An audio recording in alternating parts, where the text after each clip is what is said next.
In this episode of Falmouth in Focus, we take a look back at the Commodores season, stop by the Falmouth Police Department for National Night Out, and visit a new thrift shop in town. All this and much more on this edition of Falmouth in Focus.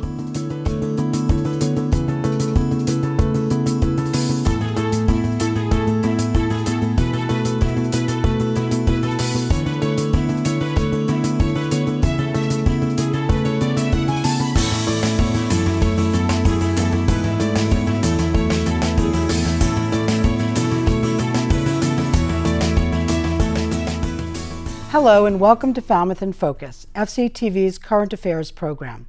I'm your host, Deborah Rogers. We start off with an important reminder about the voluntary water restrictions in Falmouth.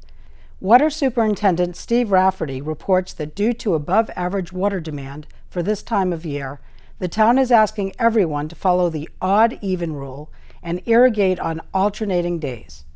This means that those with homes on the odd number side of the street should only water their property on odd-numbered days, and those on the even-numbered sides on even-numbered days. The Falmouth Commodores ended the regular season with a 26-21-1 record to edge themselves into the Cape League playoffs. Here's our Commodores correspondents, David Korzanowski and Danny LaRose, with the regular season wrap-up. Hello and welcome to another Falmouth Commodores recap for FCTV. We are your broadcasters. I'm David Korzanowski, joined alongside my broadcast partner, Danny LaRose. The Commodores looking good in the month of July. The first 10 games, they were right above 500 at 5-4-1, Danny. Yeah, they've really turned it around since then. They were playing about 500 baseball, as you said, and they entered July at 5th place. That's not a playoff spot, and it seemed like every single time they were about to take sole possession of 4th and be in the playoffs or get right around 500, they would lose another game. It was a constant battle to get their heads above water, going 5-4-1 with a couple big wins here and there. There was that one most notable one, July 5th, a 17-7 victory over the Katuitt Kettleers. That was a crazy game, a lot of power shown at Lowell Park. And then July 10th, a doubleheader loss to Chatham. They lost both those games. First one by a score of 1-0 in a close pitcher's duel, and then a blowout 8-2 loss in game 2. That was a real low point, but then they turned it around. The Commodores did turn it around in the month of July, and our very own Greg Levinsky caught up with assistant coach Brett Becker about what he saw in his team. Greg Levinsky here alongside Commodores assistant coach Brett Becker. Coach, the team was hovering around 500 for a while, but had a 7-3 streak and really seemed to come together over the last couple of weeks. What's been going on, from your side? What have you seen from the guys as they've come to gel together? I think it's a combination of they're coming together as a team, and from the offensive standpoint, we've really started to buy into an approach. Our batting practice has been unbelievable the past 3 weeks to a month, and I think that's when we started to kind of turn the corner and play better. Our pitching's been the best in the league all summer, so it's just kind of putting it all together. And I think the most important key is the team chemistry and the camaraderie that the guys have brought all summer to kind of put it together. We've had a couple of interesting days and kind of important days in the season that aren't so much of the baseball, between the Fenway Day and the All-Star Game this past month. What do you think from a coach it does for the players, those two exposure events? I think it just raises their competitive level a little bit, really. I mean, anytime you can go to Fenway and be on that stage and perform is special, because there's no other amateur players that really get to do that throughout the course of the year. And then the All-Star Game is a collection of the guys that have put together the best summers. It's cool that they get to go out and perform on that stage. It's televised, it's all that type of stuff, so it's pretty special for them. Commodores are in a great stretch right now. For Brett Becker, I'm Greg Levinsky. You're watching Falmouth Commodores baseball. Thanks a lot, Greg. And Danny, in the second 10 games of July, the Commodores really turned it on, going 7-3. Yeah, really, really good. They are the hottest team in the Cape League over those 10 games, with 3 wins coming over the Hyannis Harbor Hawks, and then against the Eastern Division fared pretty well as well. They swept the season series against the Orleans Firebirds and winning almost all of them in very convincing fashion. So hottest team in the Cape League, and it shows in those box scores. Commodores have really been rolling, especially in those second 10 games of July. Thanks especially to Kyle Stowers, one of 7 All-Stars for the Commodores. He now ups his average to above 350, and the pitching staff has been lights out. Best team ERA in the Cape League. Yeah, Stowers' average at .363 is top on the team. It's one of the tops in the Cape League. He is hitting home runs at a fervent pace, multi-hit games like crazy. The guy cannot be stopped. And then that team ERA, as you said, .333, lowest in the CCBL, and it shows because it seems like every single time a starter has a rough go of it, bullpen comes in, eats up 5 innings of no-run baseball. They are lights out from the bullpen, which is absolutely crucial when you're heading down the stretch and into the playoffs. And then, Danny, in the last 6 games of July, Falmouth lost 2 out of 3 to Wareham, but responded really nicely.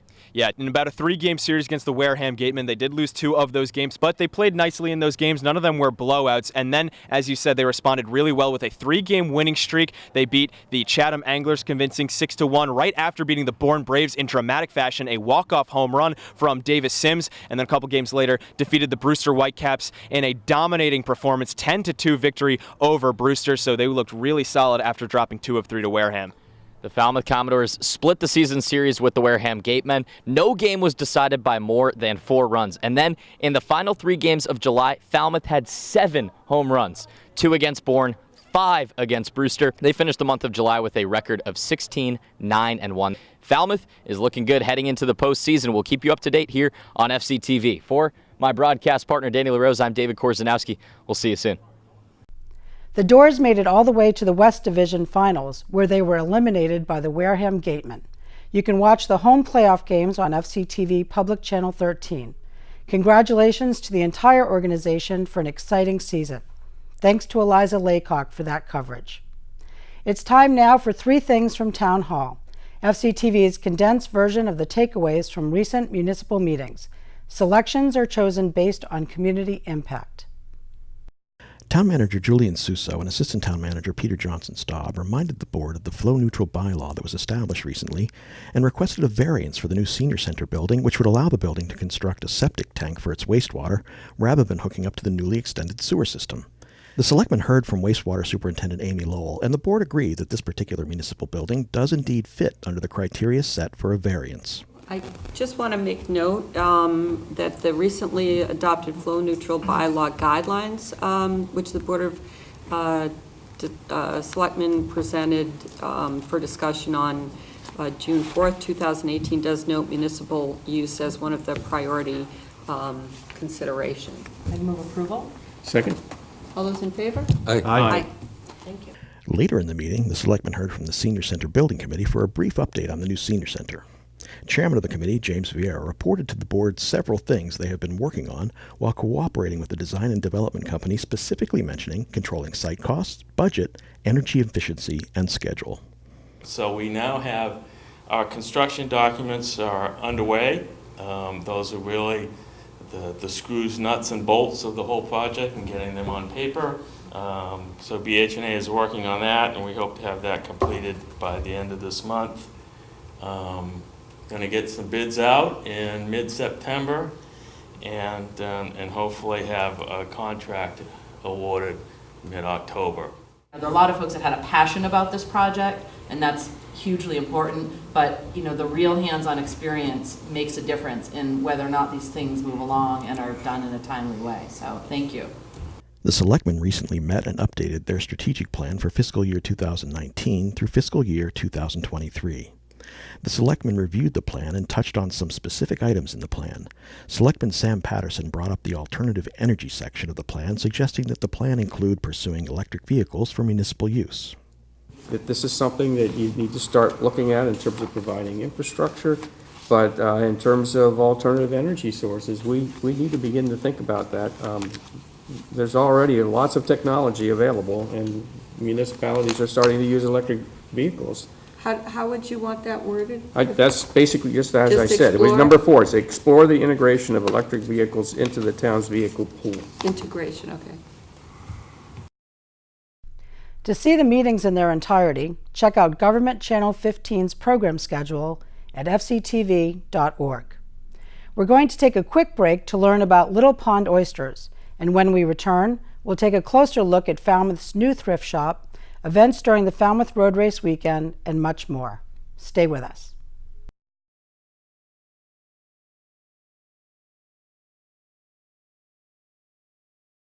I think it's just a community thing.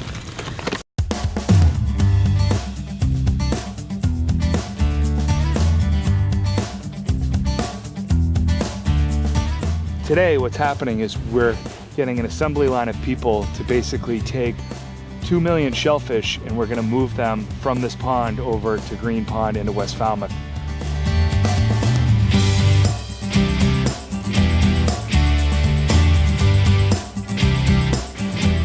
We've lived on the pond for 35 years. And all the time we've been here, I've never actually seen the bottom of the pond. And if you go up there now, you can see it's as clear as a bell. It was amazing how quick it happened. And it's a wonderful thing to see that we're paying back. Little Pond has been compromised by stormwater runoff from septic systems and from the overabundance of nitrogen. Hey, it's Mike Rochler from East Falmouth. As a commercial shellfisherman, I feel that this is a great way to improve the water quality and to give the people like the recreational and commercial shellfishermen another species to go after.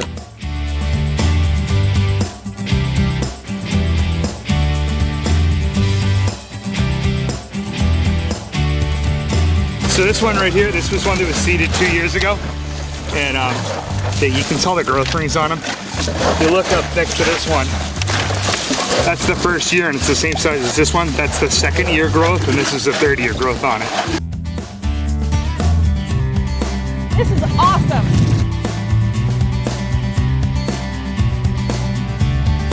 We've developed a system for growing 2 million oysters, and we've been able to do it here in Falmouth, here in Little Pond.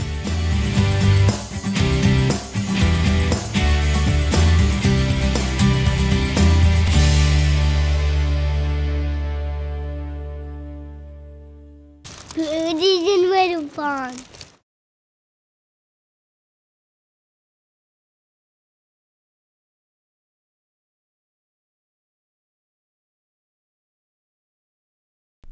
Welcome back. The Falmouth Service Center recently opened their new thrift shop, Hand in Hand, on Sandwich Road. The new location offers a wide variety of clothing, home goods, housewares, small appliances, and more. We met with Service Center Director Brenda Swain to get all the details. We at Falmouth Service Center, when we moved into the campus on Gifford Street in 2002, knew that we had to have an ongoing steady stream of revenue so that ultimately we're able to provide better services in this community for those who count on us. So we started what was called the Emerald House Thrift Shop. The board strategically made the decision in the fall of 2016 that since we had been so successful at Emerald House, if we found a larger location because the space there was very limited, we could raise more revenue to fulfill the mission of Falmouth Service Center to ease stress and reduce hunger in our community. So that's how Hand in Hand was born, and our dream was realized the first week of July when we opened the new thrift shop. So on July 6th, we had our ribbon cutting, and it was lovely to look out across the crowd and the diversity of people who were there. There were our assistant town manager was there. There were select people there. There were volunteers who've been with us from the beginning, new volunteers, customers from the old store, new people who just drove up and were curious what the hubbub was about. All sorts of individuals who somehow care about Falmouth Service Center. And it was awe-inspiring to look out over that blue ribbon at all of these people who really care about our mission in ways that this is a special community, and I think that our new thrift shop really embraces that concept. We have amazing items that are donated by a community that cares, and we're able to offer them at prices where everybody can afford to shop there and get a bargain, but also very quality merchandise. So it was an event that I think everyone who attended felt good to be at. In the first 3 weeks of our time at the new location, we've had an overwhelming response from the community, both shopping and donating, which is great. We encourage everybody to clean out what they don't need, bring it over, and then go shop in the front to fill it up again. We encourage everybody and anyone to come shopping at Hand in Hand. We're open 10 to 4 Monday through Saturday and 10 to 6 on Thursday, so we have lots of hours for shopping. But we've changed our donation hours. They're now 10 to 2 Monday through Saturday. That gives us time to really process the items brought in, get everything under control for the next day. We've also been very specific about what we'll be able to take and what we won't be able to take. For example, we're taking in-season clothing. Right now that means summer. Soon we'll be switching to fall, and we'll let people know that on our website. We need more help, specifically in our processing area. So many people are bringing us donations. We need more people to sort through the clothing. We need more people to help us look at items, clean them up, and price them for retail distribution. So if you have time and you like going through people's things, it's exciting. You never know what's going to be in a bag. I've been over there a lot, and there's been some amazing things. About 7 days after we were open, a young man who is a history teacher on Nantucket came into the thrift shop, and he was looking at books, and he opened a book and immediately brought it to the counter to the volunteers, because inside the book there was quite a bit of cash. And instead of, he could have closed the book up, purchased it, and left. I don't even think he thought about doing that. He was a very honest young man. We're hoping that somebody with details about the book might claim it. It really is an opportunity for us to further engage in the work that we do here. So it really allows us to give more assistance to those who need that here in order for our economy overall to be stronger. Because if those folks all leave because they can't afford to live here, there will be no one to support those who stay, who can afford to be here. Donations to Hand in Hand are accepted from 10 a.m. to 2 p.m. Monday through Saturday at their Sandwich Road location. For details, check out the Service Center website at falmouthservicecenter.org. And on behalf of all of us at FCTV, we want to congratulate the Falmouth Service Center as they celebrate their 35th anniversary on August 25th. Thanks to Eliza Laycock for that coverage. The Falmouth Police Department celebrated the 35th anniversary of National Night Out with an open house at police headquarters. Visitors enjoyed tours of the police station, displays of equipment from various town departments, and plenty of free food.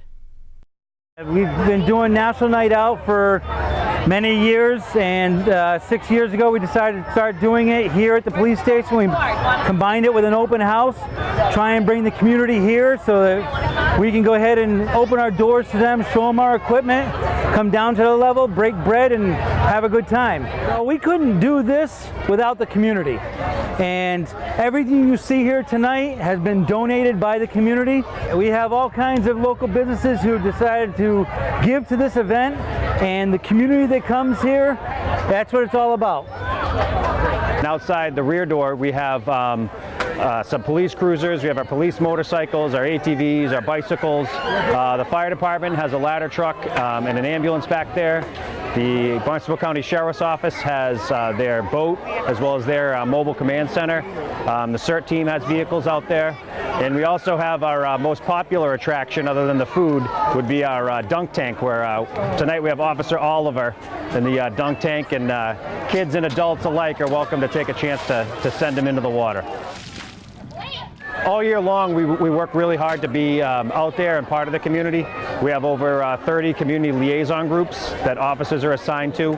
And, I think a lot of times it's a chance to touch base. I think with the events that have, transpired in the last week or so, we have a lot of people out tonight just to say thank you. Coming up, offering their thanks, shaking your hand, giving hugs, giving cards. But it's a great way for us as police officers to say thank you as well and give something back to the community. It's a great event both ways. It's very important to us to participate and support the PD as they support us throughout the year. So we're just glad we can get the shift over here between calls and put out the apparatus for the kids and spend an evening at the Falmouth Police Station with the town residents. I want to see the lights. You want to see the lights? Okay, hang on. Here we go. Watch this. This is the event that we hold to show that we want to keep our partnerships strong with our community members, our community partners, and we hold this open house to actually give a thank you. This community, since a week ago when we had the incident, has been extremely supportive, and we as the police department and me as the police chief can't thank the community enough, because it really does mean a lot to our officers. I couldn't be more happy with the number of people that are here tonight. It was an extraordinary evening. Almost $6,000 was raised to benefit the Falmouth Police Support Fund, which provides assistance to Falmouth police officers. Thanks to Andrew Richards for that story. In this next segment, we meet with Brian Nickerson and Catherine Bumpus from Friends of Nopska to talk about the historical significance of the lighthouse, get an update on current plans for a museum in the Keeper's House, and find out about their summer art exhibit and auction called Nopska Moments. My name is Brian Nickerson. I'm with the Friends of Nopska Light. And I'm Catherine Bumpus. I'm the executive director of the Friends of Nopska Light.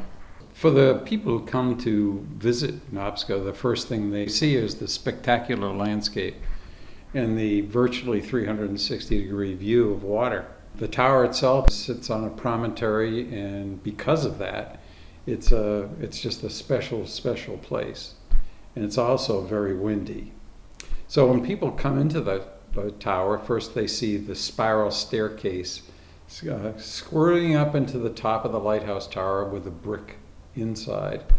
And then they climb that very sturdy 140-year-old staircase, and they get to the chart room where they'll see charts of the area and get an idea what the islands they see are out from the lighthouse.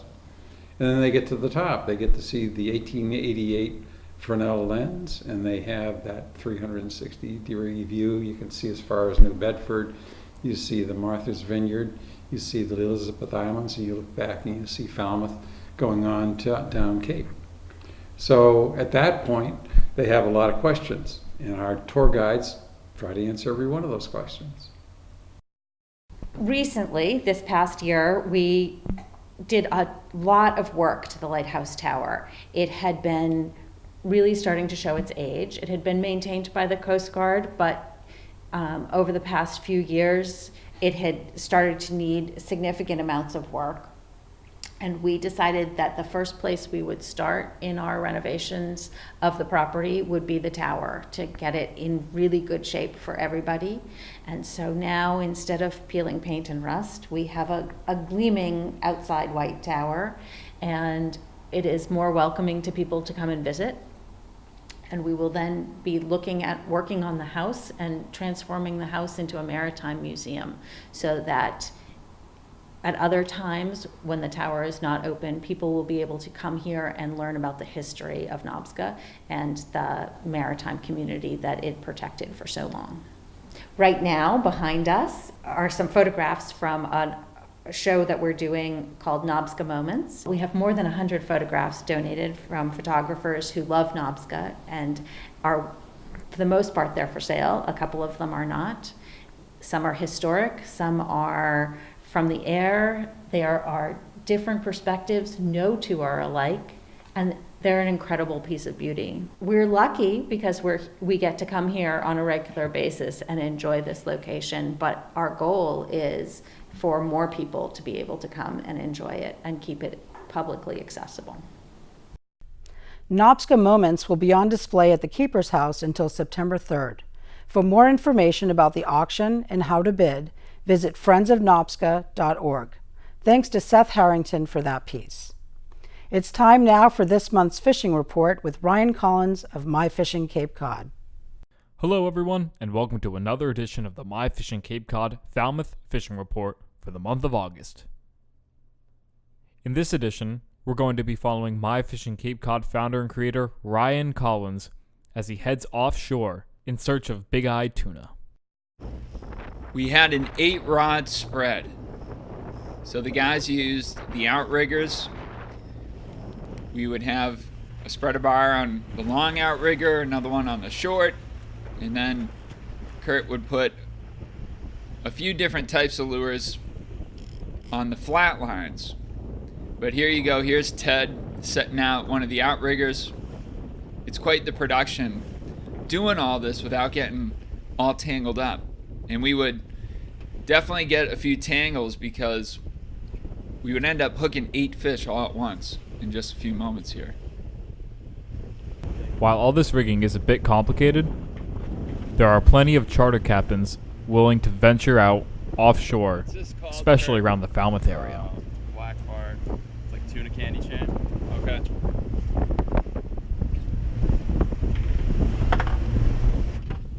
So these are all proven canyon lures. Kurt's really done his homework with regards to learning how to maximize the spread and use the most effective lures for different species. About 20 minutes into the troll, this is what started to happen. Oh my God, what's that? And look at that hit, What just a huge ridiculous hit. Marlin, so getting slammed.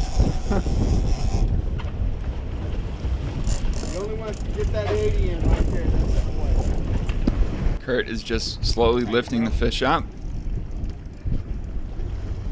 And I'm aiming for the head or right behind the gills, trying to avoid the belly and the good meat.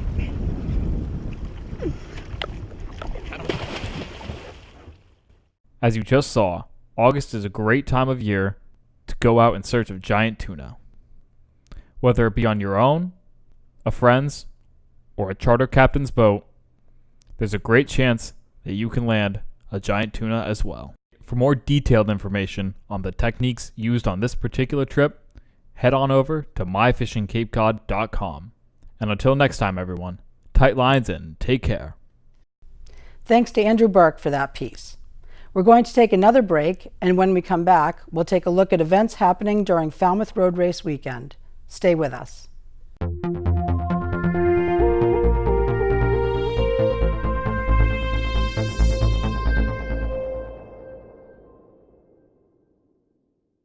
Welcome back. With the 46th running of the New Balance Falmouth Road Race coming up, we visited with many of the people involved with the race, from organizers to participants, to learn about the many aspects of the race, including the popular Family Fun Run and the Health and Fitness Expo. The New Balance Falmouth Road Race celebrated its start in 1973, and the spirit that makes the first Falmouth so special is still present today. From elites to first-timers, more than 12,000 participants gather in Woods Hole each year to run Falmouth, but the core of the experience will always be a fun run. Well, here at the Expo we have a lot of sponsors and other exhibitors who are sampling their products or providing services, and it just creates an atmosphere for all the runners who have registered for the race. They're here to pick up their race bib number and their goodie bag.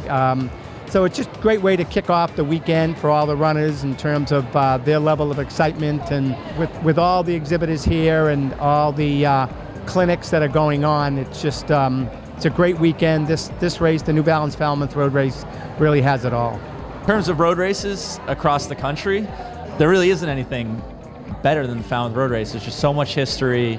It's such a classic course, and it's one of those races that comes to mind for anyone who thinks of road racing. They think this is kind of the pinnacle in the country. Part of Spalding's mission is to advocate for improvement of quality of life for people with disabilities, and there's nothing that really speaks to that more than our adaptive sports commitments. And it's great to see people with all abilities, people in chairs, competing so well. What really brings me back is that I really do enjoy this race. This course has all my fundamentals that I need to become a stronger and faster racer. But it is a beautiful race. We love the course, and that people are so friendly out here. To us, it's almost like running the Boston Marathon because of all our fans out here. The New Balance New Falmouth Road Race, I've been coming here since 2007, and the hospitality, the community, and the volunteers, and always a treasure to look forward to it. And obviously the course is great distance and a very scenic course, and challenging but at the same time fun. So I just enjoy being my time here in Cape Cod and Falmouth especially. I ran my first Falmouth in '78, and I have to say the feeling is the same. I mean, I remember being on the starting line in '78, and I'll go down there tomorrow and I'll have that same feeling that I had then. So Yes, we've gotten a little bit bigger. We have a few more sponsors, but the feeling for me is the same. I mean, you run the course, the spectators are still out there cheering you on just like they did years ago. You know, in that respect, I don't feel a lot has changed.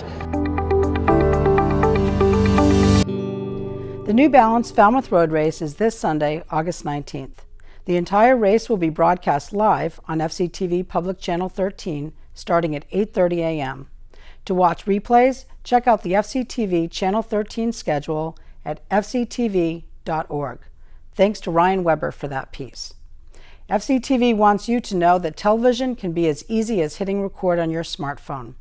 We'd like to invite all Falmouth residents and visitors to share their slice of life with us. Email us your photos and videos or upload them to Facebook, Twitter, or Instagram using the hashtag MyFalmouth or Falmouth in Focus to be featured on the show. Thank you to our most recent contributors. We leave you now with the sights and sounds of the annual Woods Hole Science Stroll. Thanks for watching Falmouth in Focus. We'll see you next time.